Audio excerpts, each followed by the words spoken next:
All right, guys out there, who would you rather marry? A girl boss or a trad wife? It seems like Gen Z is choosing the latter.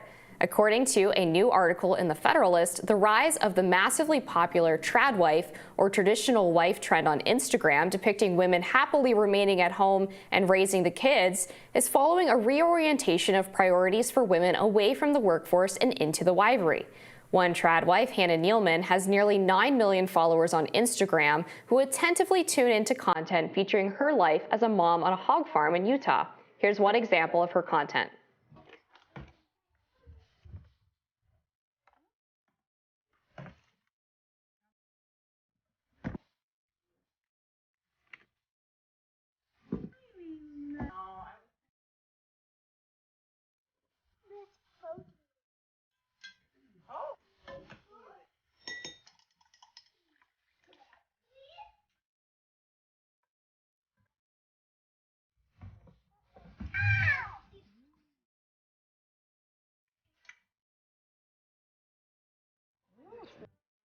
Gen Z are ditching the girl boss lifestyle and choosing to be tradwives instead.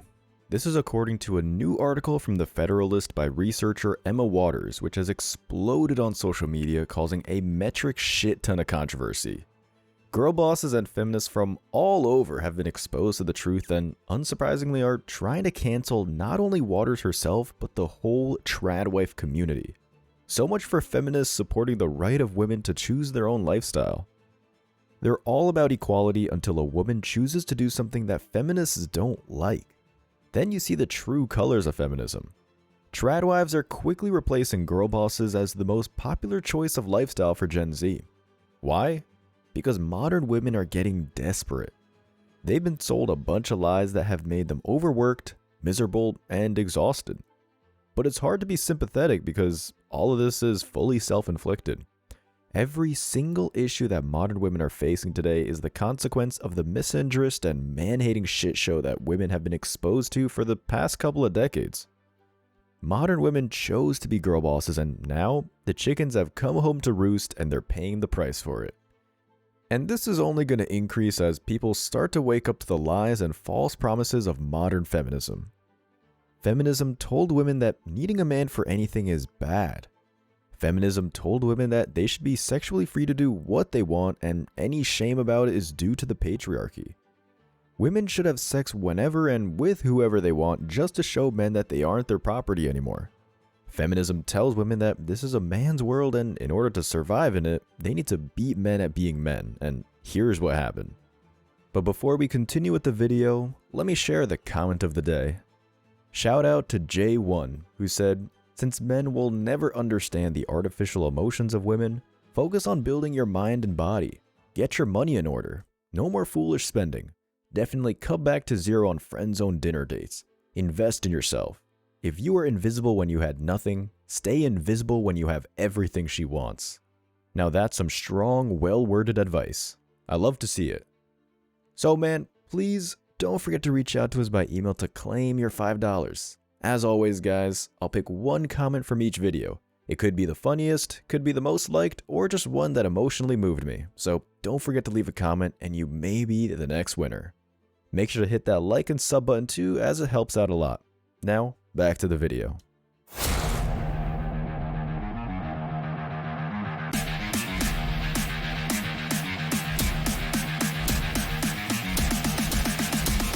Embrace your masculinity.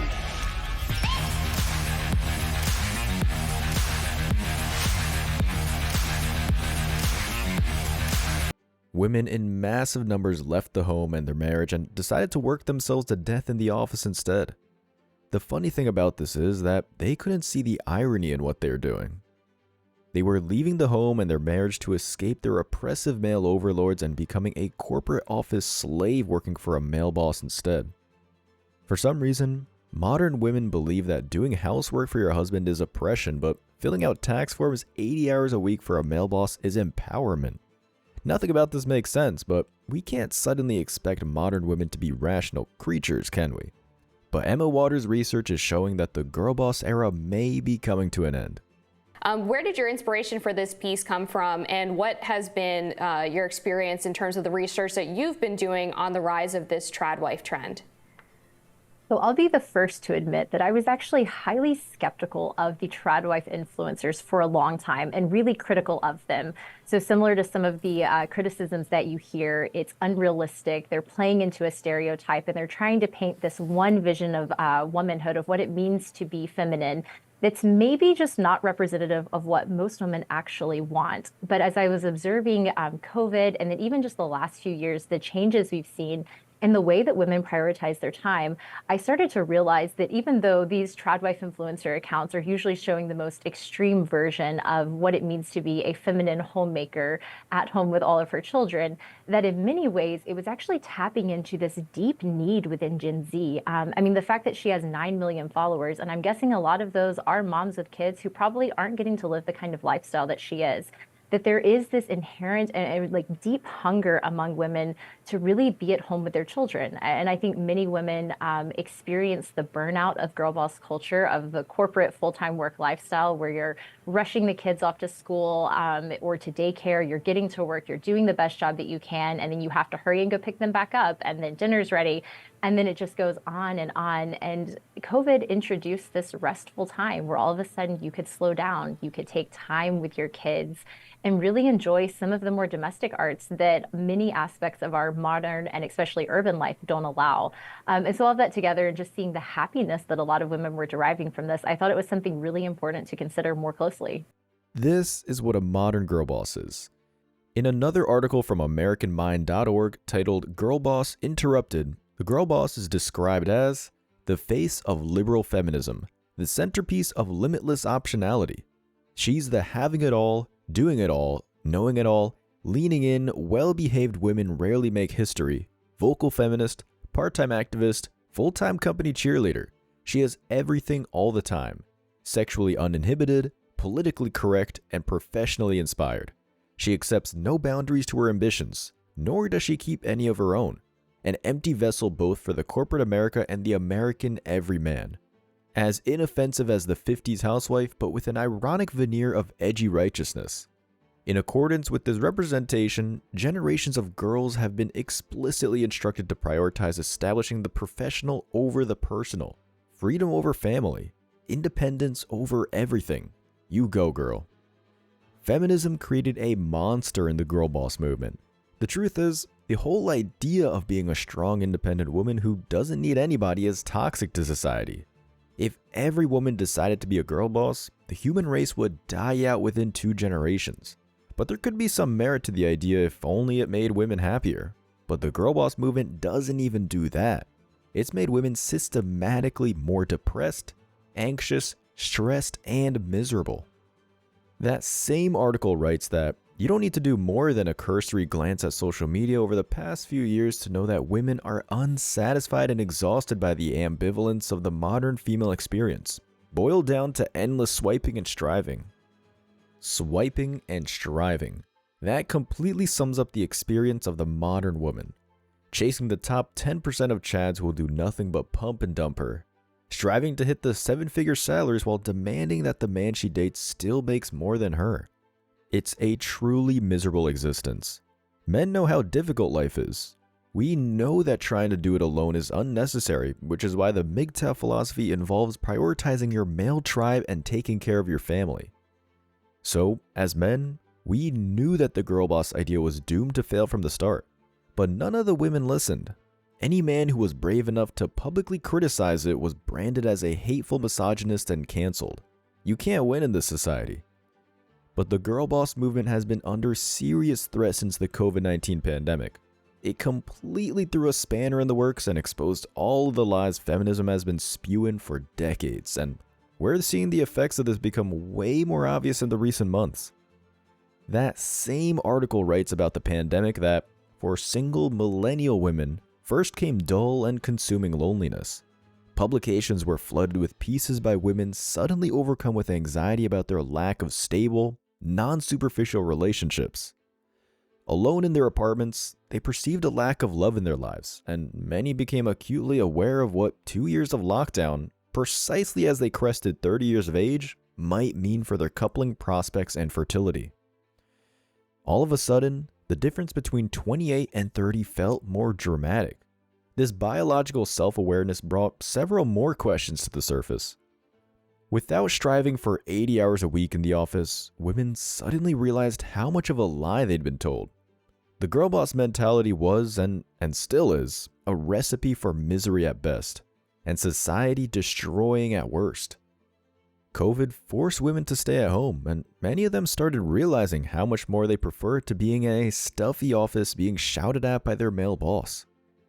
Waters writes that, for women who have observed the unhappy zero-sum battle of the sexes, many feel that the modern world, for all its promises, has failed them. But in just a couple of years, a new trend has emerged. In her article, Waters writes that for many women who increasingly report persistent feelings of sadness and hopelessness and disillusionment with the girl boss lifestyle, these influencers offer an idyllic alternative to urban life. They're illuminating a deeper hunger among women, especially among Generation Z. And this is where the TRADWIFE movement was born. A TRADWIFE is a woman who is almost like the exact opposite of a girl boss, which might explain why there's a civil war between the sisterhood online now. Girl bosses on one hand, TRADWIFEs on the other hand. A TRADWIFE has decided to leave the office and find purpose and meaning in her life by being a homemaker. Talking about the TRADWIFE movement, Waters writes that, instead of being confined to religious or ultra-wealthy women, the TRADWIFE movement entered mainstream discussions. It offered women the chance to reclaim the ingredients of happiness: faith, family, community, and meaningful work, back from the career-focused model they grew up with. Instead of finding the home stuffy, boring, or trivial, many women found greater purpose and satisfaction than they previously imagined. TRADWIFEs have taken social media by storm. These are women who have realized the lies of feminism, and they've had the courage to speak out against it. On the International Women's Day, every media out there is going to force upon you that we should all be feminists. I am a feminist runaway, and here are 3 reasons why I'm not a feminist. First, feminism is not what it says it is. One gets coerced into being a feminist by declaration that it simply means to believe that all people, regardless of their gender, class, or race, are of equal value. But as soon as you agree to call yourself a feminist based on this reasonable definition, you are then forced to take on a package of beliefs, ridiculous at best, and divisive and life-extinguishing at worst. For example, you're not a real feminist today if you don't think that sex work is empowering. Modern feminism is against traditional family. Prominent feminists, both in the 60s and today, write distinctly that traditional family is what needs to be destroyed for us to achieve equality. Because equality can only be achieved through complete abolition of our society, and family happens to be the strongest unit of it. To be a modern feminist is to be sex positive. I think that sexual revolution is the worst thing that could have happened to women, and it enables aimless, immature men to use women, as well as any children they may conceive, as disposable objects. Thanks to that, we now live in a society where it is normal for men to express their liking for choking women during intimacy. But it is a complete taboo for women to say that they are only going to have sex within marriage, as they're not going to sacrifice their spiritual, psychological, and physical well-being to meet demands of immature, aimless men. In short, I think that women are creatures of true dignity and immense potential, made in the image of God and not just instruments in somebody else's sexual pleasure. Modern feminism does not represent my values, and I'm not the only one. What culture tells women that it's honorable to sacrifice everything for your job, but it's unfair to sacrifice everything for your family? That it's liberating to be sexually used by men who are not committed to you, but it's oppressive to love and respect a man who is? That it's somehow empowering to rely on the system to educate your kids, feed your family, and keep you alive, rather than have the skills to do it yourself? I say culture is full of lies. Women who call themselves TRADWIFEs prioritize traditional values like taking care of your kids, cooking, and looking after the home while the man provides for everyone. It's an arrangement that's allowed us to build this society from the ground up, and feminists are attacking it like crazy. Just take a look at some of these comments I pulled from some TRADWIFE videos on Instagram. Traditional women don't use Insta, so please leave us alone. She's not bothering you. She's making videos and you're choosing to leave a comment. What a ridiculous and salty thing to say. What an embarrassment to our generation. Nah, lady, the embarrassment to our generation is that you'll happily call a traditional woman an embarrassment while thinking that leaving your children with a stranger to go sit in an office and stare at a computer is perfectly normal. Playing house is nice, but some of us want more out of life than dressing up and baking. Simple minds are easily amused. By more out of life, she means career. All she's saying is that career means more than family, which is the whole girl boss delusion. Feminine aggression is out in full swing with this salty comment. What more do you want out of life? A lonely apartment full of cats working your ass off for 80 hours a week for a boss who doesn't care about you? The fact that she left a comment in the first place is all the evidence you need that she got triggered by the TRADWIFE movement.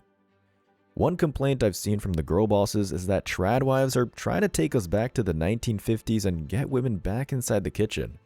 But a single Google search will tell you that the tradwife is not just a 1950s phenomenon. It's been the norm throughout the thousands of years of human history. Western society flourished because family is the foundation of it, but girl bosses are too short-sighted to see that. And boy, you should see the comments when a tradwife uploads a video helping women look good for their husbands. This whips the feminists into a frenzy unlike anything I've ever seen. Respectfully, fuck no. I shouldn't have to wear a full face of makeup and wear fancy clothes when my partner comes home. I'm not an object or a pet, and I deserve to be comfortable in my own home. Feminists will scream, "You go girl," at a comment like this. But the thing that's obvious to me about this comment is how bitter and miserable this woman is. And I'm sorry to break it to you, but women that attack tradwives for looking good for their husbands in the comments are single and unhappy. And if they aren't single, their husbands are unhappy. I thought feminism was about giving women a choice, but when a woman uses that choice and decides to live a traditional lifestyle, they go nuts about it. The hypocrisy and lack of self-awareness is astounding. Feminists will support women dressing up and taking naked pictures to sell them to strangers on the internet, but not happily married wives who enjoy looking good for their partner. This generation is screwed up beyond belief. Single women would dress sexy and make an effort to look good in a heartbeat if they thought their crush was stopping by, but suddenly it's oppressive and disempowering to do it for their husbands. And people wonder why modern women are undateable. This is exactly why. You'll be getting into a relationship with a person who doesn't care about you enough to make an effort to even look presentable. To feminists, when men put in effort for their wife, it's sweet and romantic, but when a woman does it, she's a pick-me or too traditional or anti-feminist or some other label. This war on femininity is spiraling out of control, and it's gonna create a society full of angry, bitter, lonely, and miserable women. Don't say we didn't warn you, ladies. Feminists like to make the argument that being a stay-at-home mom isn't meaningful, difficult, or a good use of any woman's time. And they make it sound like homemaking and child-rearing isn't meaningful, but this couldn't be further from the truth. Let me tell you something. Raising children is far more meaningful than getting that promotion at the accountancy firm. I shouldn't even need to be saying this on a video, but this is the point we're at. These women going to work for 80 hours a week while still having kids are basically just working their asses off to pay for the government to take care of their kids for them. They're literally paying other people to enjoy their children instead of being with them herself. But this is what feminism has done. It's brainwashed an entire generation of women to hate men, and as a result, they're doing stupid things because they need to spite men. This is the worst kind of motivation you can have.